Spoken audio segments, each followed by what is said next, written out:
Well, Dave Anderson is the Interim Development Director at Peterborough City Council and joins me now. Hello, Dave. Good morning. Now, this has been a bit of a rocky road. I understand you took over in July. That's correct, yes. And major plans to redevelop the North Westgate area of Peterborough, put forward by developers Hawksworth. They've been approved by city councillors, I understand, with conditions. So what were those?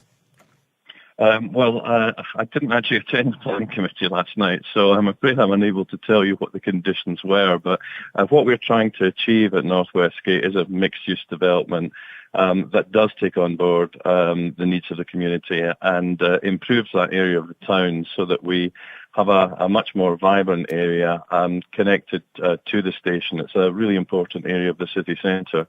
And it's an important relationship with the nearby Queensgate shopping centre. So what we want to do is to create a community that people will want to live in and with facilities that they can enjoy. OK, so you weren't at the meeting yesterday, but one of the concerns came from Councillor Lynn Ayres. She was worried about parking because part of the development will see the loss of 310 parking spaces. And obviously this is very central to all the shopping in the middle of Peterborough. So what's going to happen to those spaces?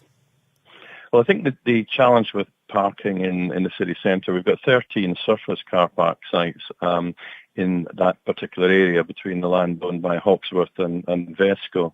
And we are going to have to look at car parking. It's close to the station and people will continue to use car to access the station and the city centre. So we will need, over the course of time, to look at a decked or a multi-storey solution so that we're not simply losing lots of car parking space. That said, trends towards city living are about targeting people who perhaps don't use a car, who are content to walk into the city centre and to cycle. So we need to take a proper look at what the car parking capacity is, what the demand is, and how we can most effectively provide for car parking. But I'm sure that as these proposals evolve and we have the discussions with the other landowners in the area, we'll find an appropriate solution to car parking. Now, Peterborough is one of the fastest growing cities. It's got, you mentioned the trains there, excellent train links to London, faster and faster connection times. Now, do you think Peterborough thinks like a big city, like the size of city it actually is?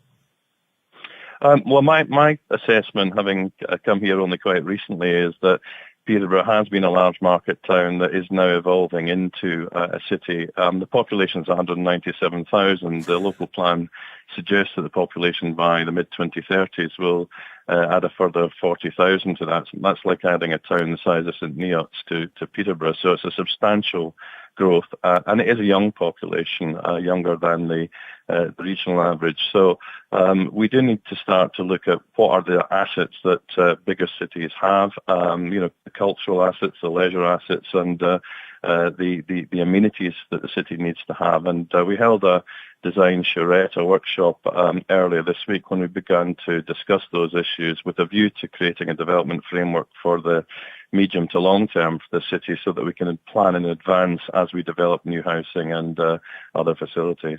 Well, thank you very much for your time. Dave Anderson, Interim Development Director at Peterborough City Council.